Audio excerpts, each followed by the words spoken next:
Hey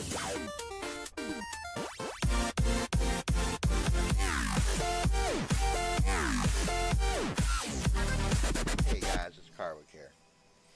We're actually here with the Berserker. Now these are going to be some really good rares you can get. You can actually farm for these. This one's good because he's a strong damage dealer. He has an ignore defense when you ascend him and fills his own attack meter. I very much recommend him if you need a strong attacker because he's ascended now. Um, this is with the 3 purple stars. And he attacks all enemies 2 times, will ignore 20% of each target's defense. He hits really hard. Yeah, I've already said that, right? But yeah, he fills his turn meter if he crits. And this one grants an extra turn if the target's killed. I recommend him, so. Alright, we're here with Executioner. Now, he's a good farmer to help level up your weaker heroes. So, he provides some decent buffs and survivability.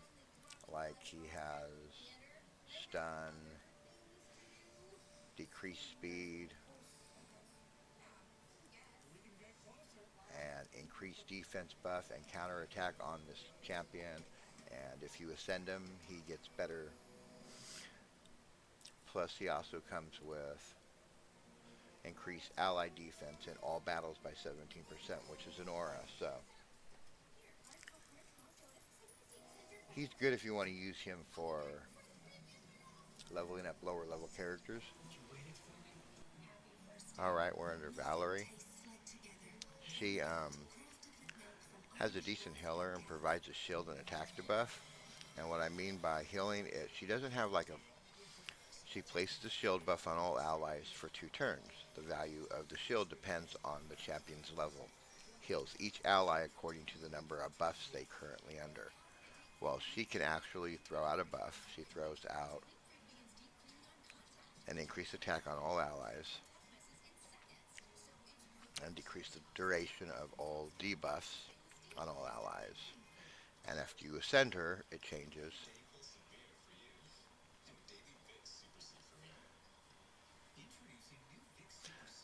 And then her aura is increase ally hit points and fraction crypts.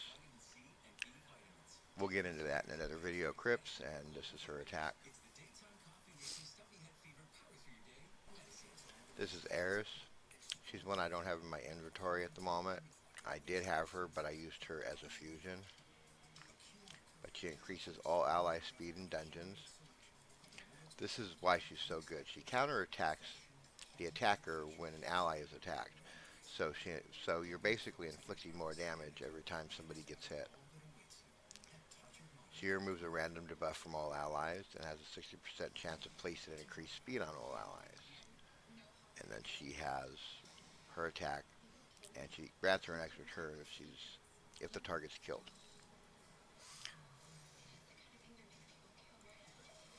So she's the last rare that's actually worthwhile getting. There are more rares, but these are just some good farmable heroes.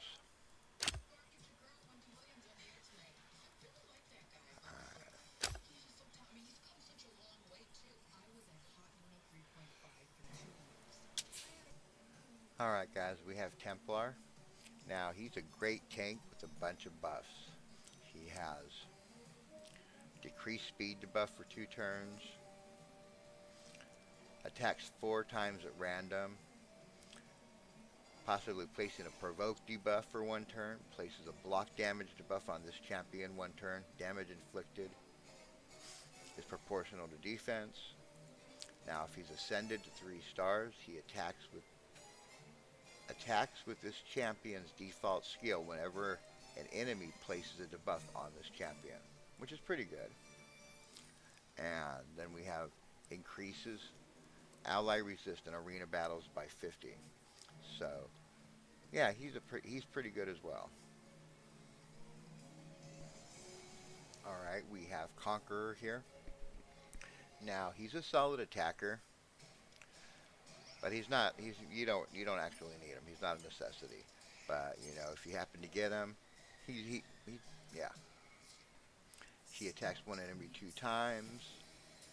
Attacks one enemy. Removes 2 random buffs from the target.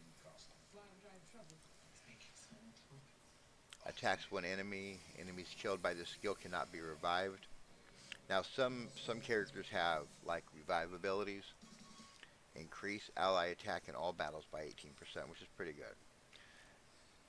He's good for like maybe putting him with a farming team, which I'm actually going to be making a video about like characters that are good to get for different things like speed farming and stuff like that. So look out for that video as well.